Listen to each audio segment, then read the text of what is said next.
ஒன்றிய அரசாங்கம் வஞ்சிக்கும்.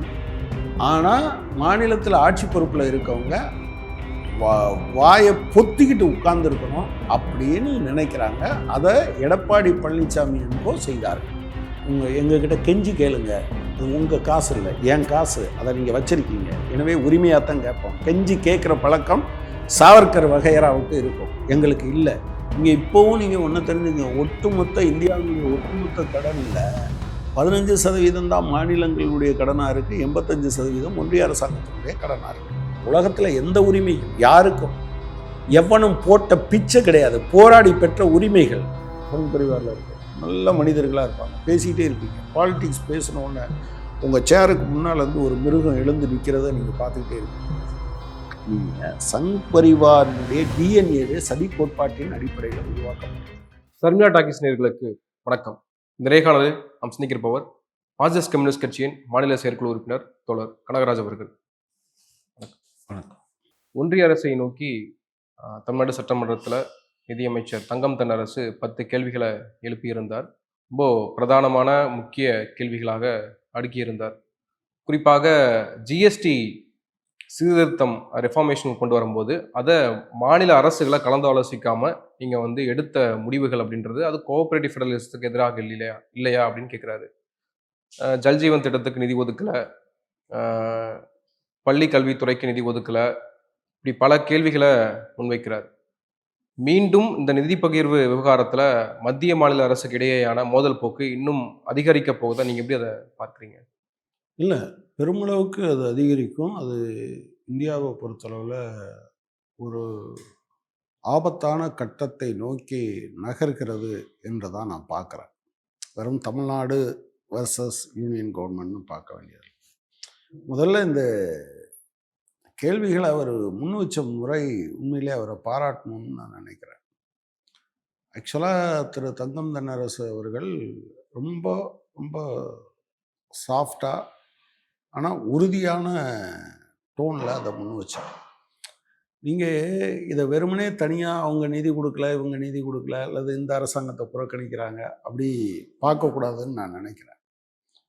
பேசிக்காக அவங்களுடைய ரூட் இருக்கு இல்லையா, அவங்களுடைய வேர், அது என்னன்னா இந்தியாவை ஒரு ஒரு பன்மைத்துவம் வாய்ந்த நாடு என்பதை அவங்க ஏற்றுக்கொள்ளலை. ஒன்று, இந்த அரசமைப்பு சட்டத்தை ஏற்றுக்கலை. நீங்கள் இந்தியா விடுதலை அடைகிற போது ஒரு பெரிய விவாதம் நடந்தது. இந்தியாவை எப்படி டிஃபைன் பண்ணுறது, இப்படி இப்போ ஒரு பன்மைத்துவம் இருக்கே அப்படின்னு சொல்லும்போது, அதனால தான் நீங்கள் அரசமைப்பு சட்டத்தினுடைய முதல் பிரிவு இந்தியாவை மாநிலங்களின் ஒன்றியம் என்று அது வரையறுக்குது. ஸோ மாநிலங்கள்லாம் சேர்ந்து தான் இந்தியாவை உருவாக்கியிருக்கு. அப்போது ஆக்சுவலாக விடுதலைக்கு பின்னால் நிறைய போராட்டங்கள் நடந்தது. மாநில உரிமைகள் அதிகரிக்கப்பட வேண்டும் என்பதற்கான போராட்டம். இதெல்லாம் சில சமயங்களில் செட்பேக் நடந்திருக்கு, கோர்ட்டுக்கு போயிருக்காங்க, தீர்ப்பு வந்திருக்கு, அப்புறம் கொஞ்சம் முன்னேறி இருக்காங்க, இதெல்லாம் இருந்தது. ஆனால் நீங்கள் பாஜகவை நீங்கள் காங்கிரஸ் மாதிரி ஒப்பிட முடியாது. காங்கிரஸும் நீங்கள் மாநிலங்களுக்கு அதிகாரம் கொடுப்பதை விரும்பலை. இல்லை, பாரதியே கேட்குறாங்களே, நீங்கள் யூபியும் தமிழ்நாடு எப்படி கம்பேர் பண்ணுறீங்க? யூபி கடந்த 50 ஆண்டு கால காங்கிரஸ் ஆட்சியில் பின்தங்கிய மாநிலமாக கடந்த 50 வருடங்களாக இருந்தது. நீங்கள் அந்த மாநிலத்தை எப்படி நீங்கள் திராவிடியன் மாடல், ப்ரொக்ரெசிவ் ஸ்டேட், முன்னேறிய மாநிலம்னு நீங்கள் சொல்கிறீங்க, அதோடு எப்படி ஒப்பிட முடியும்? இல்லை, அப்படி ஒப்பிட முடியாதுங்கிறத நானும் ஏற்றுக்கிறேன். அந்த லாஜிக்கு கரெக்டுங்கிறதுல எனக்கு சந்தேகம் இல்லை. இப்போ நீங்கள் ராமநாதபுரத்துக்கு வருவாய் எங்கிருந்து வரும்? ஆனால் நீங்கள் சென்னையை பொறுத்தளவில் சென்னையோ அல்லது காஞ்சிபுரம், செங்கல்பட்டு அல்லது திருவள்ளூர் இந்த டிஸ்ட்ரிக்டில் வந்திருக்கக்கூடிய ஒரு பெரிய வளர்ச்சி, இந்த அசமத்துவ வளர்ச்சி என்பது ஆக்சுவலாக முதலாளித்துவ அமைப்பினுடைய ஒரு பிரிக்க முடியாத பகுதியாக இருக்குது. ஸோ அந்த அமைப்பு மாறும்போது தான் இது மாறும். நீங்கள் சென்னைக்கு அடுத்தபடியாக மிகப்பெரிய நகரமாக ஆரம்ப காலத்திலேருந்து சொன்னது மதுரை. பட் மதுரை தொழில் வளர்ச்சியில் ஆரம்பத்தில் இருந்த இந்த டெக்ஸ்டைல் மில்லை தவிர எந்த தொழில் வளர்ச்சியும் வரல. மூலதனம் எப்படி போகும்னா நம்ம வளர்ச்சிக்காகலாம் வராது, அவங்க வளர்ச்சிக்காக தான் வரும். நீங்கள் தூத்துக்குடியில் துறைமுகம் இருக்குது, துறைமுகம் இருக்கிறதுனால ஏர்போர்ட் வருது. ஸோ நீங்கள் இப்போது நெல்லை தூத்துக்குடி இண்டஸ்ட்ரியல் காரிடார்னு வருது. ஏற்கனவே நீங்கள் ஸ்பிக்கு, டேக்கு, ஹெவி வாட்டர், ஸ்டெர்லைட்டு, இப்படி பல நிறுவனங்களும் வந்தது. எனவே நீங்கள் வந்து அது ரெண்டையும் ஒப்பிட முடியாதுங்கிறத நான் ஏற்றுக்கிறேன். ஆனால் ஒரு சோனியா இருக்க குழந்தை, ஒரு நல்லா இருக்க குழந்தை, இது ரெண்டையும் அப்படி ஒன்றாக ஒப்பிடுவது என்பதே சரியல்ல. இந்தியாவினுடைய ஒரு பகுதி தான் உத்தரப்பிரதேசம். ஆனால் இது சோனியா இருக்குது அப்படிங்கிறதுக்காகவே இதை பட்னி போட விரும்புகிற உங்கள் மனோநிலை இருக்குல்ல, அதைத்தான் கொஸ்டின் பண்ணுறோம். நீங்கள் 2 விஷயம் இருக்குது. உத்தரப்பிரதேசத்துக்கு நிறையா நிதி கொடுத்து அதை மேம்படுத்தணுங்கிறது கரெக்ட். பட் அதே சமயத்தில் தமிழ்நாட்டினுடைய நியாயமான கோரிக்கைகளை நீங்கள் நிராகரிச்சிங்கன்னா அதுக்கு ஓகே, இதுக்கு கூடுதலாக ஊட்டச்சத்து கொடுக்கணும், 2 வேளைக்கு 3 வேளைக்கு பதிலாக 4 வேளைக்கு சாப்பாடு கொடுக்கணும், கொஞ்சம் டானிக் வாங்கணும், கொஞ்சம் மருத்துவம் வாங்கணும், கரெக்டு. ஆனால் இந்த பிள்ளையை பட்னியாக போட முடியாத நீங்கள். இல்லை, ஒரு பக்கம் முதலமைச்சர் ஸ்டாலின் திமுக அரசு என்ன சொல்றதுன்னா, நாங்கள் தமிழ்நாடு இந்தியாவுக்கு முன்மாதிரி மாநிலமாக இருக்கு, நாங்கள் மேம்பட்டிருக்கோம், அனைத்து வசதிகளும் இருக்கு, இன்ஃப்ராஸ்ட்ரக்சர் டெவலப்மெண்ட்ஸ் இருக்கு, அதனால தான் வந்து நிறைய முதலீடுகள் வருது அப்படின்னு ஒரு புறம் சொல்றாங்க. இப்போ ஜல்ஜீவன் திட்டத்தில் வந்து நீங்கள் தண்ணீர் தரல, கண்ணீரை தான் தரீங்க, 100 நாள் வேலைவாய்ப்பு திட்டத்தில் கிராமப்புற பொருளாதாரமே அழிஞ்சு போச்சு அப்படின்னு பேசுறாரு.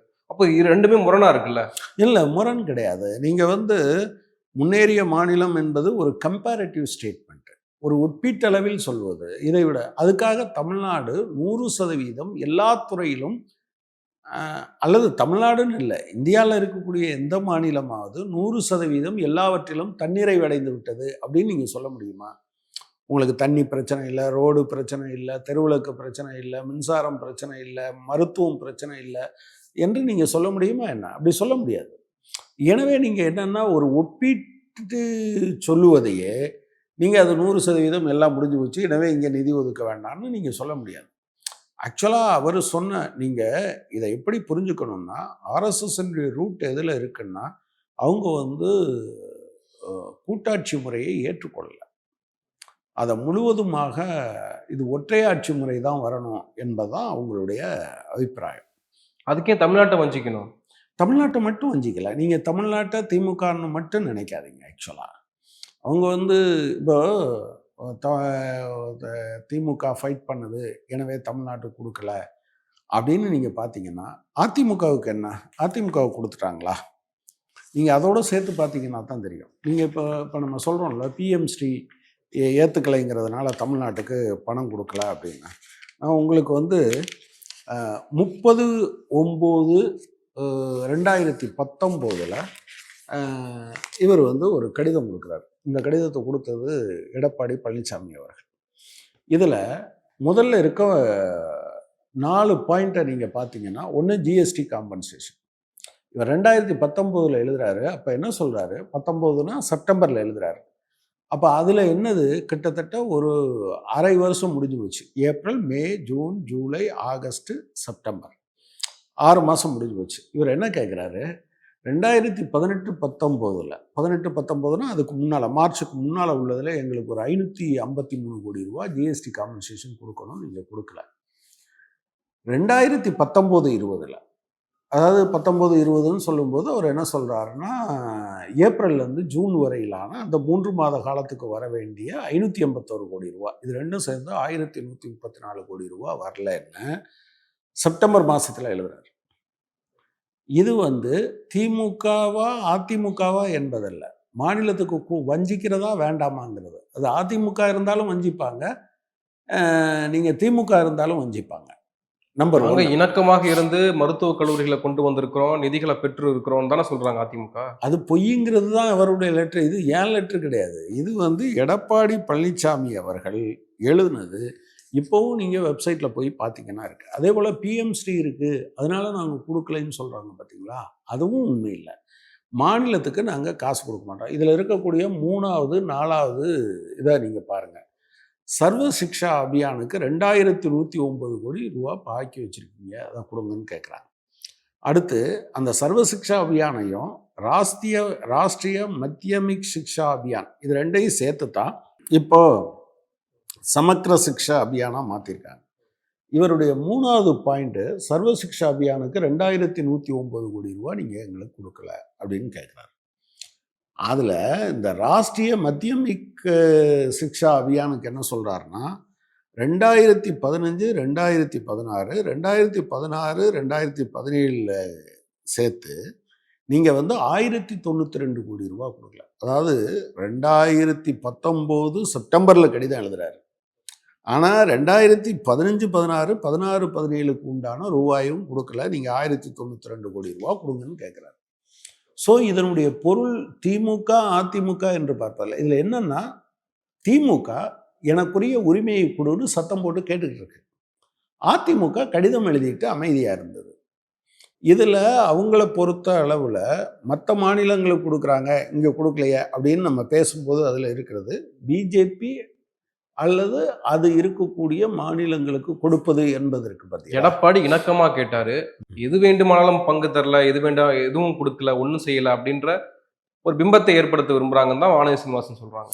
இல்லை, நான் என்ன சொல்கிறேன், அவர் இணக்கமாக கேட்டார்ல, எத்தனை வகையில் கேட்டிருக்காரு நீங்கள் பாருங்கள். இதில் வந்து 22 வகையில் கேட்டிருக்காரு. எனக்கு தெரிஞ்சு இவ்வளவு பெரிய லிஸ்ட்டு போட்டதாக நான் பார்க்கல. இவங்க அப்பப்போ பேசுகிறாங்க.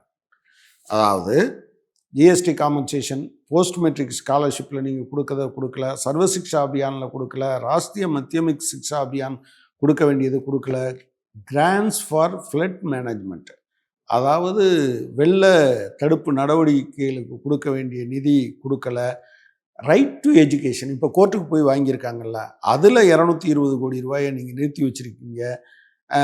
ஃபேமிலி குடும்ப கட்டுப்பாட்டு திட்டத்துக்கு கொடுக்க வேண்டிய 68 கோடியை கொடுக்கல. இது மீன்பிடி துறைமுகத்துக்கு கொடுக்க வேண்டிய 15 கோடியை கொடுக்கல. இலங்கை தமிழர்களுக்கு கொடுக்க வேண்டிய 67 கோடியை கொடுக்கல. இந்த எம்பிபிஎஸ் சீட் இன்க்ரீஸ் பண்ணுறதுக்கு நீங்கள் கொடுக்க வேண்டிய 60 கோடியை கொடுக்கல. ஐசிபிஎஸ் அதாவது குழந்தைகள் நலத்திட்டத்துக்கு கொடுக்க வேண்டிய 55 கோடி கொடுக்கல. அடுத்து இப்படியா வரிசையாக சொல்லிட்டு வர்றாங்க. இப்படி சொல்லிட்டு வந்துட்டு 13வது ஃபினான்ஸ் கமிஷன் கிராண்டு எங்களுக்கு 522 கோடி கொடுக்கல. Finance commission grand for local bodies 1196.27 கோடி கொடுக்கல.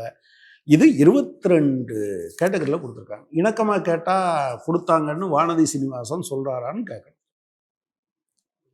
ஆக்சுவலாக என்னன்னா, இணக்கமாக கேட்ட எடப்பாடி பழனிசாமி இப்போ உதாரணமாக வச்சுப்போம். எப்படி இணக்கமாக கேட்டார்? சென்னை மெட்ரோ ரயில் திட்டம், சரியா? அந்த திட்டத்துக்கு 2வது ஃபேஸ், அதுக்கு வந்து நீங்கள் பணம் 50-50ன்னு இது பண்ணீங்க. அவர் பேர் அமித்ஷாவை கூட்டிகிட்டு வந்து அடிக்கல் நாட்டினீங்க. 20ல் கொடுத்தாங்களா? 21ல் கொடுத்தாங்களா? இல்லையே.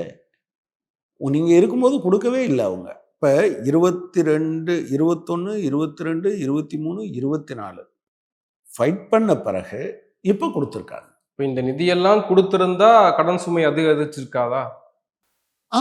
யாரோட கடன் சுமை? தமிழ்நாட்டினுடைய கடன் சுமை கட்டாயமா. நான் ஏடிஎம்கேயும் நான் அப்படி தான் பார்க்குறேன். ஏடிஎம்கேயை அவங்க வஞ்சிச்சாங்க. ஏடிஎம்கே இருக்கும்போதும் தமிழ்நாட்டை அவர்கள் வஞ்சித்தார்கள்.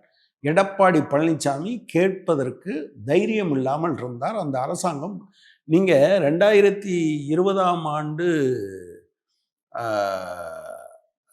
பட்ஜெட்டு பேச்சு இருக்குல்ல, திரு ஓபிஎஸ் அவர்கள் தான் நிதியமைச்சர். அவர் என்ன சொல்கிறாரு, 2017 இருந்து 17ஆம் ஆண்டு எங்களுக்கு வர வேண்டிய ஐஜிஎஸ்டி 4025 கோடி ரூபாயை நீங்கள் தரலைன்னு 18ல் பேசியிருக்காரு, 19ல் பேசியிருக்காரு, 20ல் பேசியிருக்காரு, 21ல் கொடுத்துருக்காரு.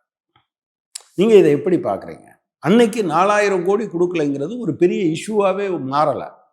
அப்போ என்னன்னா, வானதி சீனிவாசன் தமிழ்நாட்டை வஞ்சிக்க வேண்டும், ஒன்றிய அரசாங்கம் வஞ்சிக்கும், ஆனால் மாநிலத்தில் ஆட்சி பொறுப்பில் இருக்கவங்க வாயை பொத்திக்கிட்டு உட்கார்ந்துருக்கணும் அப்படின்னு நினைக்கிறாங்க. அதை எடப்பாடி பழனிசாமி என்கோ செய்தார்கள். ஜல்ஜீவன் திட்டத்தில் நிறைய முறைகேடுகள் இருக்கு, ஆய்வு பண்ண வேண்டியது இருக்கு. அந்த ஆய்வுகளை மேற்கொண்ட பிறகுதான் ஃபண்டை ரிலீஸ் பண்ண முடியும்னு தான் சொல்றாங்க. ஆய்வுகள் மேற்கொள்ளாமலே எப்படி ஃபண்ட் கொடுக்க முடியும்? அப்படியா? அப்படின்னா ராஜஸ்தான் உள்ளிட்ட பாஜக ஆளும் மாநிலங்களில் உள்ளாட்சிகளுக்கு கொடுத்த நிதியில் 2 லட்சம் கோடிக்கு முறைகேடு நடந்திருக்கு, கடன் கொடுக்கலைன்னு சொல்லியிருக்காங்க. நிறுத்திட்டீங்களா? இப்போ நான் இன்னொன்று கேட்குறேன், இந்த உள்ளாட்சி அமைப்புகளுக்கு பணம் சொல்கிறாங்கல்ல, ஏடிஎம்கே பீரியடில் முறைகேடு நடந்ததா? இது என்னது? இந்த 21வது ஐட்டம் என்னது?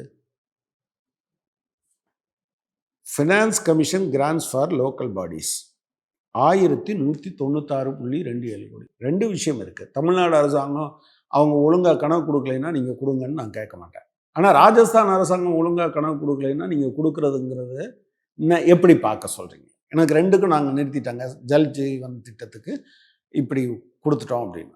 சரி, திமுக அரசாங்கம் முரண்படுது, எங்களோட எப்போ பார்த்தாலும் குறை சொல்கிறாங்க, அதனால தான் நாங்கள் கொடுக்கலை அப்படி சொல்கிறதுக்கான அதிகாரம் அவங்களுக்கு இல்லை. அப்படி சொன்னால் நரேந்திர மோடி ராகுல் காந்தி கிட்ட கேட்கறதுக்கு உத்தரப்பிரதேசத்தில் பேசினார்ல, உன் தாய் மாமா வீட்டு சொத்தான்னு கேட்டார். யார்கிட்ட? ராகுல் காந்தி கிட்ட. அந்த கேள்வியை கேட்க வேண்டியிருக்கும். நான் அதுக்கே கூட போகலை. ஐயா தாயே தயாபரமேன்னு கெஞ்சிக்கு போகணுன்னு கூட வச்சுக்கோங்க. இப்போ ஏடிஎம்கே என்ன பண்ணுச்சு? கெஞ்சத்தானே செஞ்சுக்கு. அப்போ நீங்கள் கொடுக்கலையே. ஆனால் இந்த அரசாங்கம் ஃபைட் பண்ணதுனால தானே, கோர்ட்டுக்கு போனதுனால தானே இந்த பணம் வந்திருக்கு. இதுக்கு நீங்கள் என்ன பதில் சொல்ல போகிறீங்க அப்படிங்கிற கேள்வி இருக்குது. எனவே நீங்கள் அடிப்படையில் இப்போவும் நீங்கள் இதனுடைய ஆணி வேறு எங்கே இருக்குன்னா, மாநிலங்களுக்கு தனி அதிகாரம் இல்லாமல் ஒட்டுமொத்தமாக இல்லாமல் செய்து விடுவோம். ஏங்க அப்படி செஞ்சிட்டிங்கன்னு வச்சுக்கோங்க. இப்போ நீங்கள் நாளைக்கு வானதி சீனிவாசன் என்ன சொல்லுவாங்க? 69% தமிழ்நாட்டுக்கு இடஒதுக்கீடு இருக்குது, அதை ரத்து பண்ணணும் அப்படின்னு சொல்லுவாங்களா? இது நம்ம போராடி பெற்ற உரிமை. நீங்கள் இப்போ இதை எடுத்துக்கோங்க. லோக்கல் பாடியில் நீங்கள் எலெக்ஷனில் இல்லை, இதில் ஜாப்பில் இல்லை. இப்போ தெலுங்கானா கவர்மெண்ட் என்ன ஃபைட் பண்ணிகிட்ருக்கு? அவங்க உள்ளாட்சி அமைப்புகளில் அவங்க இடஒதுக்கீடு பண்ணுறாங்க. 42% பிற்படுத்தப்பட்டவர்கள் உச்சநீதிமன்றம் நிறுத்தி வச்சுருக்கு.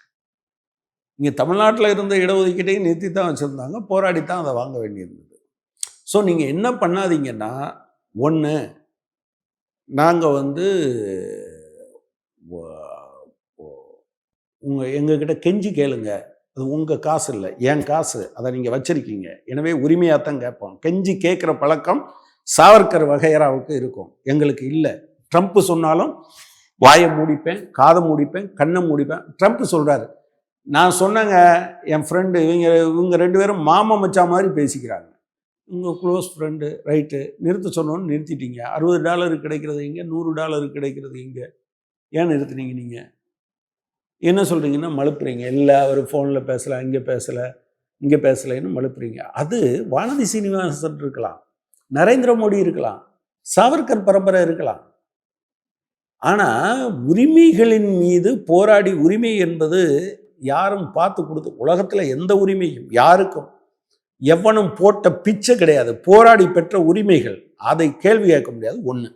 2வது, நீங்கள் சொல்கிற மாதிரி அமைதியாக இருந்தால் கொடுப்போம்னா ஏடிஎம்கேக்கு கொடுத்துருக்கோமே.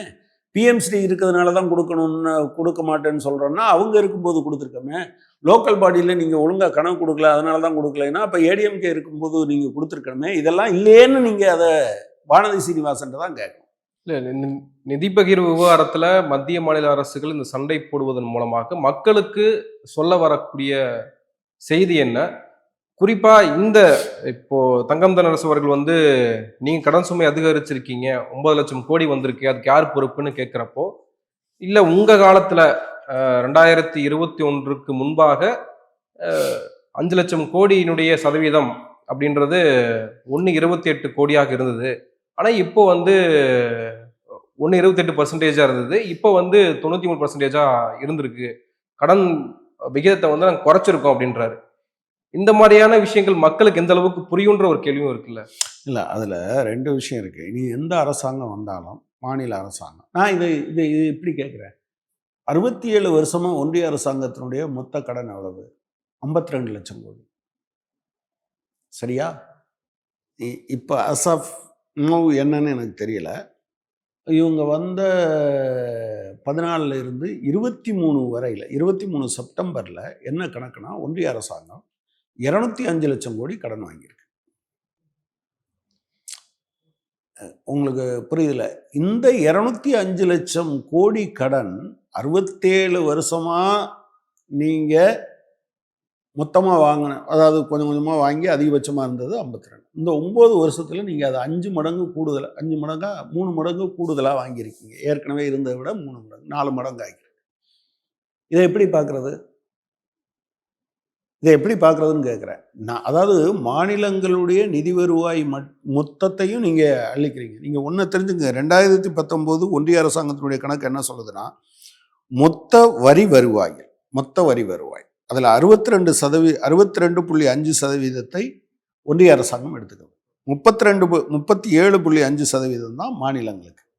ஆனால் மொத்த செலவினங்கள் இருக்குல்ல, மாநிலங்களுக்கு மொத்த செலவினம் பார்த்தீங்கன்னா 62.4. தமிழ்நாடு மட்டும் இல்லை, இந்தியா முழுவதும் இருக்கக்கூடிய மாநிலங்கள் அது பல்வேறு வேலைகளை பார்க்குது. தண்ணி கொடுக்குது, உணவு கொடுக்குது, லைட்டு கொடுக்குது. இது எல்லாத்தையும் சேர்த்து பார்த்தீங்கன்னா 62.4%.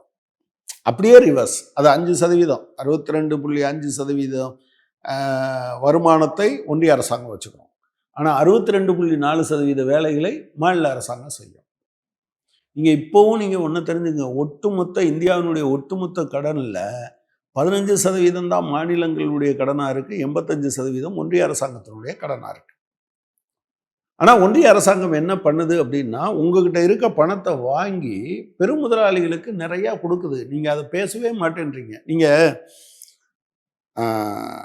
ரிசர்வ் பேங்க்கு நம்ம எல்லாரும் வரி பணத்தில் உருவாக்கப்பட்டது தானே. இந்த 3 வருஷத்தில் அது கொடுத்துருக்க டிவிடெண்ட்டு 2023 1,23,000 கோடி, 2024 2,10,000 கோடி, 2025 2,69,000 கோடி. இந்த 3 ஆண்டுகளில் மட்டும் சேர்த்து 6 லட்சம் கோடி ரூபா. இந்த 6 லட்சம் கோடியில் ரூபாயில் ஒரு நயா பைசா கூட மாநிலங்களுக்கு பிரித்து கொடுக்கல. பிஎம் கேஸ் யார்கிட்ட வாங்கின பணம், அதுக்கு கணக்கே கொடுக்க மாட்டோம். அது பிரைவேட் ஃபண்டுன்னு நரேந்திர மோடி அவர் பாஷையில் சொன்னால் அவங்க தாய் மாமா வீட்டு சொத்துன்னு அவர் வச்சுக்கிறார், பூட்டி வச்சுக்கிறார். இதே மாதிரி நீங்கள் பார்த்தீங்கன்னா செஸ் அண்டு சர்சார்ஜ் நீங்கள் 2011-12 10.4%, அது பிரித்து கொடுக்க வேண்டியதில்லை. டிவிசிபிள் பூல் இருக்குல்ல, அதுக்குள்ளே வராது. 2023 அது 20%. இது யாரோட பணங்கிற கேள்வி இருக்குது. அப்போ இந்த மாதிரியான விஷயங்கள்லாம் வரும்போது தான் நீங்கள் என்ன, இப்போ வெளிநாட்டில் படிக்கக்கூடிய சிறுபான்மை இனத்தை சேர்ந்த மாணவர்களுக்கு அவங்க வாங்குகிற கடனுக்கு வர்ற வட்டி இருக்கு இல்லையா, அதுக்கு ஒரு மானியத்தை ஒன்றிய அரசாங்கம் கொடுத்துக்கிட்டு இருந்தது. நிறுத்திட்டாங்க. 4 இதை நடத்தினாங்க. போஸ்ட் மெட்ரிக் ஸ்காலர்ஷிப், அதே போல் அது SC STக்கானது, அதே போல் ஸ்காலர்ஷிப் ஃபார் மைனாரிட்டிஸ், அது 1ஆம் கிளாஸ்லேருந்து இருந்தது. 100 ரூபா மாதம் 100 ரூபா கொடுக்குறதுன்னு வச்சுருந்தாங்க. அதை நிறுத்திட்டாங்க. அதே போல் Begum Hazrat Mahal scholarship for minority girls, அதை நிறுத்திட்டாங்க. அதுக்கடுத்து Maulana Abul Kalam Azad national fellowship for researchers, அதை நிறுத்திட்டாங்க. இப்போ தமிழ்நாடு கவர்மெண்ட்டு வெளிநாட்டில் போய் படித்தா 20 லட்சம் ரூபா நான் உனக்கு தாரேன்னு மைனாரிட்டி ஸ்டூடெண்ட்னு சொல்லி. ஸோ அவங்க கொடுக்கல, இவங்க கொடுக்க வேண்டியிருக்கு. இது உங்களுக்கு இயல்பான. அப்புறம் நீங்கள் எப்போதுமே விஷயங்களை பேசும்போது 2017க்கு முன்பு 2017க்கு பின்பு என்று தான் பேச முடியும். 2017 ஜூலைக்கு முன்னால் தமிழ்நாடு அரசாங்கம் நினச்சா வரி விதிப்பை, இப்போ வேல்யூ அடிஷன் டேக்ஸு கூட போட்டுக்கலாம், அல்லது இன்னொரு டேக்ஸு போடணும்னு நினச்சா, இப்போ இங்கே இருக்கக்கூடிய தொழிற்சாலைகளின் மீது நான் வரி விதிக்கணும்னு நினச்சா போட்டுக்கலாம். இப்போ போட முடியாது. தமிழ்நாடு அரசாங்கம் எதுலாம், அல்லது மாநில அரசாங்கம் எதுலாம் வரியை கூட்டிக்க முடியும், குறைக்க முடியும். சொத்து வரியை கூட்ட முடியும், கேளிக்கை வரியை கூட்ட முடியும், இந்த ரெஜிஸ்ட்ரேஷன் நம்ம பத்திரப்பதிவு இருக்கு இல்லையா, அதை பண்ண முடியும். இதை தவிர அப்போ சின்னதாக பண்ண முடியுமே தவிர, ஒரு பேரிடர் வந்துருச்சுன்னு கூட திரும்ப அதுக்காக நீங்கள் வரி போடணும்னு நினச்சிங்கன்னா ஒன்றிய அரசாங்கம் அனுமதித்தால் மட்டும்தான். ஏன்னா GST வந்த பிறகு ஒன்றிய அரசாங்கம் அனுமதித்தால் மட்டும்தான் செய்ய முடியும் என்கிற இடமா. ஆனால் நீங்கள் அரிசிக்கு 5%, கோதுமைக்கும் 5% வரி போடுகிற இந்த அரசாங்கம் தான் இப்போவும் இருக்குது. இன்னைக்கு வர இருக்குது. ஆனால் நீங்கள் 10 லட்சத்துக்கு மேலே நீங்கள் இங்கே இருக்க ஒரு ப்ரைவேட் அல்லது கவர்மெண்ட்டில் நீங்கள் வேலை பார்க்குறீங்க, 1 லட்ச ரூபா உங்களுக்கு சம்பளம், 12 லட்ச ரூபா வந்ததுன்னா அந்த 2 லட்ச ரூபா இருக்குல்ல, இப்போ 12 லட்சம்னு வச்சுருக்காங்க, அதுக்கு முன்னால் 10 லட்சம்னு வச்சுருக்காங்க. இப்போ 12 லட்சத்துக்கு மேலே ஒருத்தர் சம்பளம் வாங்குறாருன்னா, 1 லட்ச ரூபா வாங்குறாருன்னா, அவர் அந்த 1 லட்சத்துக்கு 30,000 ரூபா வரி கட்டணும். சரியா? இது கிரேடடாக தானே இருக்குது. ஆனால் 12,000 கோடிக்கு மேலே அல்லது 10,000 கோடிக்கு மேலே அல்லது 1,200 கோடிக்கு மேலே ஒரு நிறுவனம் லாபம் சம்பாதித்தால் அது எவ்வளோ கட்டினா போதும்? 22% கட்டினா போதும். ஸோ நீங்கள் முதல் வருஷம் மட்டும் கார்ப்பரேட் டேக்ஸில் குறைச்சதன் மூலமாக இந்தியா இழந்தது 84,000 கோடி ரூபா. நீங்கள் அரிசியில இருந்து எடுத்து அங்கே கொண்டு போய் கொடுக்குறீங்க. ஸோ இப்போ என்ன பிரச்சனைனா, மாநிலங்கள் ஒட்டுமொத்தமாக கிட்டத்தட்ட சுரண்டப்படுதுங்கிறத நீங்கள் மறந்துடாதீங்க. 2026 தேர்தல் நெருங்கிட்டு இருக்கு. மீண்டும் இந்த மோதல் கடந்த 7 ஆண்டுகளாக என்ன சொல்லிட்டு இருந்தீங்களோ அதே கேள்விகளை தான் மீண்டும் கேட்குறீங்க. குறிப்பாக வந்து ஐடியாலஜிக்கலா, ஃபினான்ஷியலா, ரேஷ்னலா. முதலமைச்சர் ஸ்டாலின் அடுத்து ஒரு 7 கேள்விகளும் அவரும் எழுப்பியிருக்காரு. அது குறிப்பாக ரேஷ்னலாகவும் இருக்கு, மொழி சார்ந்ததாக இருக்கு, கீழடி ஆய்வறிக்கை தொடர்பான விஷயங்களாக இருக்கு. அப்போ இது எழுப்பதன் மூலமாக என்ன பயனை, what is the use of திஸ்னு ஒரு கேள்வி இருக்குல்ல? அதாவது 1850 நீங்கள் பிரிட்டிஷ்காரனோட சண்டை போட்டீங்க, நீங்கள் என்ன ஜெயிச்சிட்டிங்களா? 1857 சண்டை போட்டீங்க, ஜெயிச்சிட்டிங்களா? ஜாலியன் வாலாபாக் நடந்தது, நீங்கள் ஜெயிச்சிட்டிங்களா? கப்பற்படை எழுச்சி நடந்து ஜெயிச்சிட்டிங்களா? அதாவது இந்தியாவில் இருக்கிற எல்லா மக்களும் விடுதலை அடையும் வரை தூக்கு மேடைக்கு போகலாம், ஜெயிலுக்கு போகலாம், குடும்பத்தை விடலாம், தொழிலை விடலாம், என்ன வேணாலும் பண்ணலான்ட்டு இருந்தாங்க. ஆனால் நம்ம சாவர்கர் வகைரா ஒரு தடவை போனோம், தோற்று போயிட்டோம், இனிமேல் போகவே வேண்டாம், முடிஞ்சால் வரட்டோன்னு பேசாமல் அடக்கிட்டு இருந்தது. நீங்கள் இது என்னன்னு கேட்குறீங்க? நீங்கள் இந்த கேள்வியை யார்கிட்ட கேட்கணும்னா நரேந்திர மோடிகிட்ட கேட்டோம். தமிழில் பேசுகிறேன்னு சொல்லிட்டு தமிழுக்கு நீ பணம் ஒதுக்கலையே, தமிழில் பேசுகிறேன்னு சொல்லிட்டு தமிழ்நாட்டில் இருக்கக்கூடிய கேந்திரிய வித்யாலயாவில் தமிழ் சொல்லிக் கொடுக்குறதுக்கு ஏற்பாடு இல்லையே, தமிழில் பேசுகிறேன்னு சொல்லிட்டு தமிழ்நாட்டு பிள்ளைங்க படிக்கிற ஸ்கூலுக்கு பிஎம் ஸ்ரீ ஃபண்டுன்னு சொல்லிட்டு பிஎம் ஸ்ரீயை அமல்படுத்தணும்னு சொல்லிட்டு ஃபண்டு கொடுக்காம வச்சுருக்கீங்களே, தமிழ்நாட்டு மக்கள் மேலே ரொம்ப நலன் இருக்கதா சொல்லிட்டு எய்ம்ஸுக்கு காசு கொடுக்க மாட்டேன்றீங்களே, தமிழ்நாட்டு மக்கள் மேலே பெரிய நம்பிக்கை இருக்கிறதா சொல்லிட்டு, பாசம் இருக்கிறதா சொல்லிட்டு நீங்கள் வந்து கோயம்புத்தூர் மெட்ரோ ரயிலுக்கு திட்டத்துக்கு அனுமதி கொடுக்க மாட்டேன்றீங்களே, தமிழ்நாட்டு மக்கள் மீது ரொம்ப பாசம் இருக்கிறதா சொல்லிட்டு மதுரை மக்களுக்கு அந்த மெட்ரோ ரயில் திட்டத்தை கொடுக்க மாட்டேன்றீங்களே அப்படின்னு யார்கிட்ட கேட்கணும்னா, 7 வருஷம் ஆன பிறகு ஏன் இப்படி சும்மா உட்காந்துருக்காங்கன்னு அவரை கேட்கறதுக்கு பதிலாக நீங்கள் என்ன கேட்குறீங்கன்னா, 7 வருஷமா ஏன் கேட்குறீங்கன்னு கேட்டுட்டு இருக்கீங்க. கொடுக்காத வரையும், அதாவது உரிமையை மறுத்த வரையும், உரிமை கேட்பவரையும் ஒரே தராசில் வச்சு அவன் தான் தரமாட்டேன்றானே 7 வருஷமா விட்டுட்டு போங்க அப்படின்னா, இப்போ கேபி பார்க்கில் உங்களுக்கு தெரியும், ஏற்கனவே தமிழ்நாட்டில் நீங்கள் குடிசையில் இருந்தால் அவங்களுக்கு ஒரு நல்ல வீடு கட்டி கொடுக்குறதுக்காக குடிசை மாற்று வாரியம் கொண்டு வந்தாங்க. அப்போ காசு வாங்குறது இல்லை. ஆனால் ஏடிஎம்கே பீரியடில் 2020 இவங்க ஒரு ஒப்பந்தம் போடுறாங்க. ஒன்றிய அரசு, ஏசியன் டெவலப்மெண்ட் பேங்க்கு, தமிழ்நாடு கவர்மெண்ட்டு 3 சேர்ந்து. இனிமேல் நீங்கள் அது குடிசை மாற்று வாரியம் இல்லை, நகர்ப்புற வாழ்விட மேம்பாட்டு வாரியம். அதில் புதுசாக கட்டி கொடுத்தாலும் சரி, அல்லது ஏற்கனவே கட்டி கொடுத்த வீடு மோசமாக போய் திரும்ப வந்தாலும் சரி, அதுதான் நீங்கள் கேபி பார்க். ஏற்கனவே இருந்த வீடு இடிகிற நிலைமையில் இருக்குதுன்னு சொல்லி மாற்றி தாரன்னு சொல்லிட்டு கொரோனா பீரியடில் கூட உள்ளே ஏற்ற மாட்டேன்னு சொன்னாங்க. அப்போ ஃபைட் பண்ணி என்ன பண்ண வேண்டியதாக இருந்தது? தமிழ்நாடு கவர்மெண்ட்டு சரி அந்த பணத்தை நான் ஏற்றுக்கிறேன்னு சொல்லிச்சு. அதனால் இவங்க உள்ளே போனாங்க. அப்போ நீங்கள் இதை என்ன சொல்கிறீங்க? சரி ஒன்றிய அரசாங்கம் சொல்லிடுச்சு, ஃபைட் பண்ணிடணும். இப்போ நீங்கள் இந்த கேள்வி எங்கிட்ட கேட்டிங்கன்னா, கோர்ட்டுக்கு போனீங்க, ஏடிஎம்கே பீரியடில் ஃபைட் பண்ணீங்க, முதலமைச்சரை பார்த்தீங்க, இவர் ஓபிஎஸ்ஸை பார்த்தீங்க. ஓபிஎஸ் தான் துறை அமைச்சர். நம்ம இப்போதான் ஃபினான்ஷியலாக பேச ஆரம்பிச்சிருக்கோம். அதாவது குறிப்பாக வந்து நீங்கள் பேட்டி ஆரம்பிக்கிறதுக்கு முன்னாடியே சொல்லியிருந்தீங்க, ஃபினான்ஷியல் இஷ்யூ அப்படின்றது ரொம்ப சீரியஸான இஷ்யூ அப்படின்றது. அப்போ இந்த விவகாரத்தை கடந்து இன்றைக்கு அரசியல் களம், அது வந்து கரூரில் 41 பேர் உயிரிழந்திருக்காங்க அப்படின்றது துயரமான சம்பவம். அவர்களுக்கான நீதி வழங்க வேண்டும்ன்றது ஒன்று இருக்குது. ஆனால் அது அரசியல் ரீதியாகவும் கூட்டணி ரீதியாகவும் கான்ஸ்பிரசி தியரிகளையும் கொண்டு அது இன்னுமே செலுத்திக்கிட்டு இருக்காங்கல்ல, அதை எப்படி நம்ம எடுத்துக்கிறது? பிஜேபி கரசேவை பண்ண போகிறவங்க எத்தனை பேர் உயிரிழந்தாங்கன்னு சொல்லிச்சு. கரசேவை பண்ண போகிறேன்னு ராமர் கோயிலுக்கு போனாங்க. செத்து போனவங்கன்னு ஒரு லிஸ்ட்டு கொடுத்தாங்க. 46 56 எனக்கு தெரியல. ஃப்ரண்ட்லைன் பத்திரிகையில் அதை டீட்டெயிலாக ஒவ்வொருத்தரையும் போய் பார்த்துட்டு வந்துட்டாங்க. இப்போ நேற்று ஒருத்தர் வீடியோ பார்த்தேன், நாமக்கல்காரர் ஈரோடுக்கு போய் பிள்ளைக்கு பேர் வைக்க போகணுன்னு போயிருக்காரு, கேட்கணும்னு போயிருக்காரு. அப்புறம் கூட்டம் நெரிசல் அதிகமாகிடுச்சு, அதனால் போக வேண்டாம்னு வீட்டுக்கு வந்துட்டார். அவரும் செத்ததாக ஃபோட்டோ போட்டு வச்சுருக்காங்க. அந்த பையனை விட்டு பிரிஞ்சு போய் அவன் படிக்கிறானா இல்லையான்னு பார்க்காதவர் சிபிஐ கேட்டதாக சொல்லியிருக்காங்க. இல்லைன்னு அவங்க சொல்லியிருக்காங்க. இதில் யார் வந்து கான்ஸ்பிரேட்டர், யார் சதிச்செயல்களில் ஈடுபடுகிறவர்? இது ஆண்டாண்டு காலத்துக்கும் சங் பரிவாரனுடைய டிஎன்ஏ அது. நீங்கள் நல்ல மனுஷனாக கூட இருப்பீங்க, நீங்கள் சங் பரிவாராக மாறிட்டீங்கன்னு வச்சுக்கோங்க.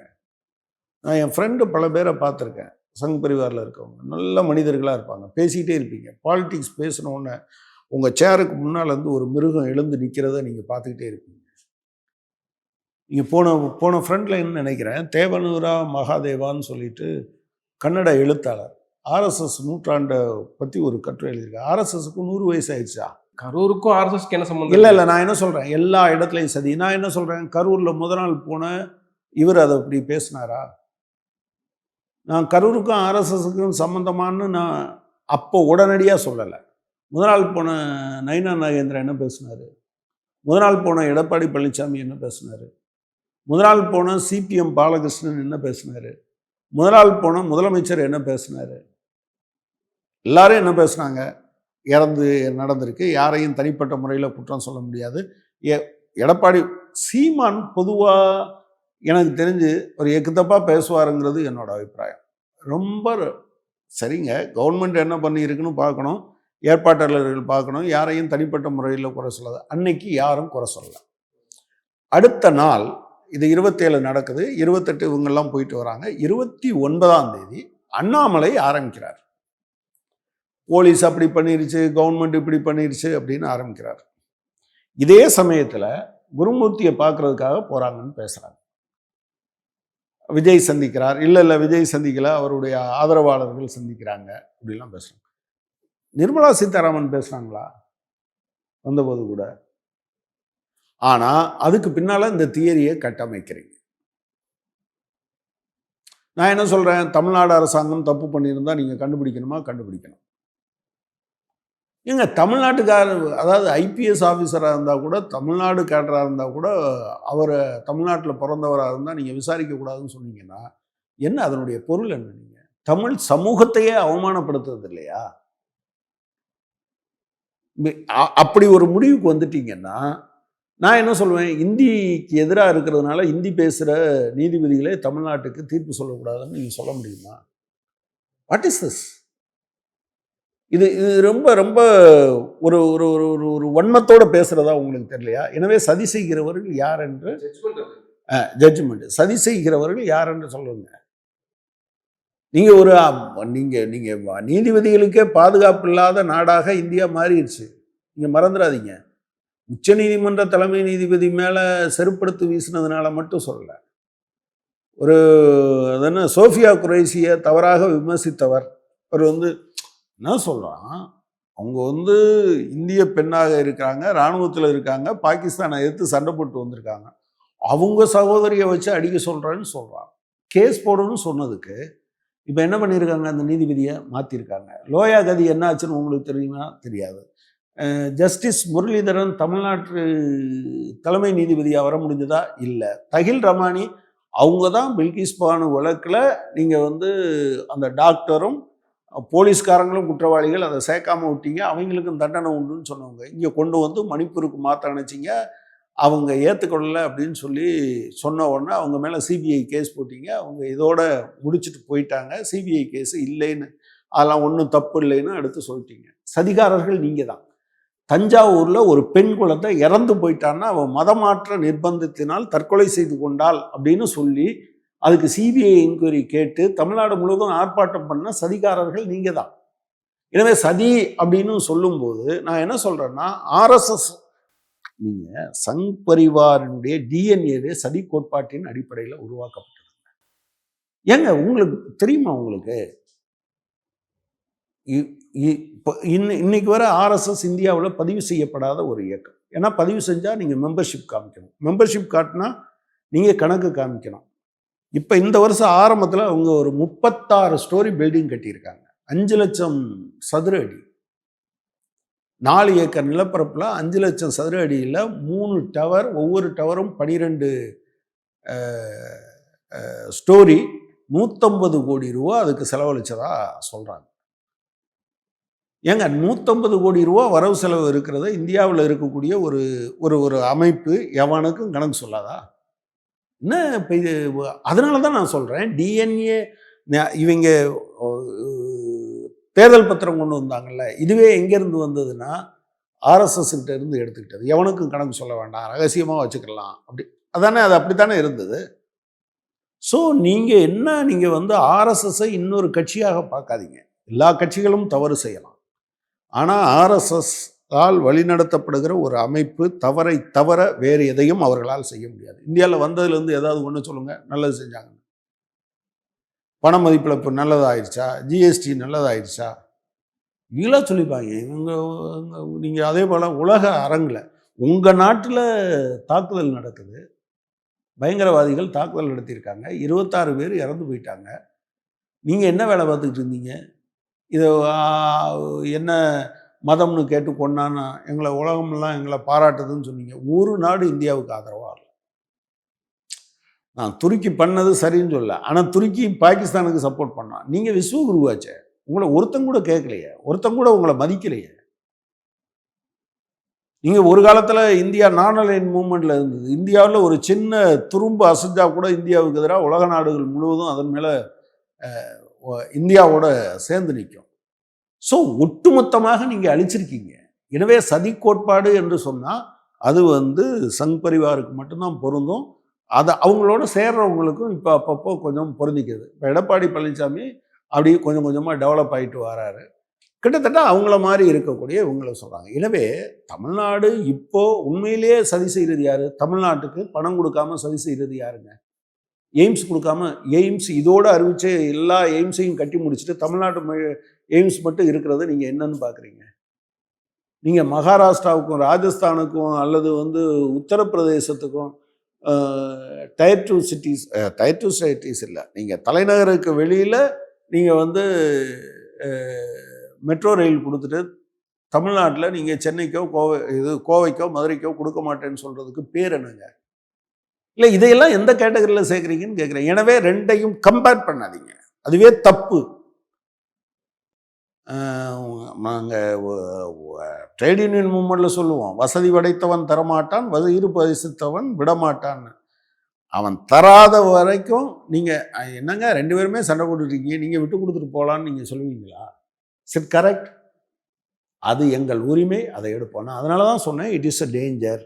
நீங்கள் அவங்க மாநிலங்களை ஒன்றும் இல்லாமல் செய்யும்போது இந்தியாவினுடைய பெருமை வேற்றுமையில் ஒற்றுமையை மட்டும் இல்லை, இந்தியா இருப்பதற்கான அடிப்படையே அந்த வேற்றுமையை அங்கீகரித்து. ஓகே, நீ இஸ்லாமியனாக இருந்திருக்கோ, நீ கிறிஸ்தவனாக இருந்திருக்கோ, நீ தமிழனாக இருந்திருக்கோ, நீ தெலுங்கனாக இருந்திருக்கோ, நீ இது மலையாளியாக இருந்துக்கோ, நீ வந்து பீஃப் சாப்பிடு, நான் வெஜிடேரியன் தான் சாப்பிடுவேன், நீ நான்வெஜ் சாப்பிடு, நான் வெஜிடேரியன் தான் சாப்பிடுவேன்.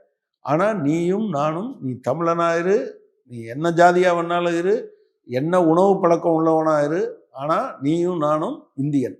அந்த உணர்வு என்னன்னா இந்த வேற்றுமைகளை அங்கீகரித்து ரைட் நம்ம ஆளுன்னு இருக்கிறதுனால தான். இன்னைக்கு என்ன பிரச்சனைனா, எனக்கு பணம் தர மாட்டேன்றா, நான் தான் வசூல் பண்ணி உங்ககிட்ட கொடுக்குறேன், நீ தரமாட்டேன்ற.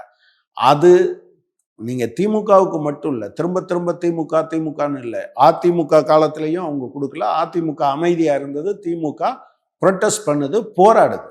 எனவே தான் அவங்க சொல்கிறாங்க தமிழகம் போராடும், தமிழகம் வெல்லும்னு சொல்லிட்டு. கட்டாயம் தமிழ்நாடு தன்னுடைய உரிமையை பெறும். இப்போ ரைட் டு எஜுகேஷனுக்கு, அதாவது என்னது, கல்வி பெறும் உரிமை சட்டத்தின் அடிப்படையில் கொடுக்க வேண்டிய பணத்தை கொடுங்கன்னு உச்சநீதிமன்றம் சொல்லிச்சுல. உங்களுக்கு உச்சநீதிமன்றம் செவுட்டில் அடித்தா மட்டும்தான் உங்களுக்கு அந்த புத்தி வருமானு கேட்குறேன் நான். ஏன் அதை கொடுக்காம வச்சுருந்தீங்க? எனவே நீங்கள் சரி எத்தனை வருஷமாப்பா போராடிட்டு இருக்கீங்க, எதுக்குப்பா இத்தனை வருஷம்னு நீங்கள் போராடாமல் இருந்திருந்தா அந்த பணம் கிடைச்சிருக்காது. அவ்வளோதான் அதில் இருக்கக்கூடிய வித்தியாசம். நன்றி, நிறைய விஷயங்களை தெளிவுபடுத்திருக்கீங்க. உங்கள் நேரத்துக்கு மிக்க நன்றி. நன்றி.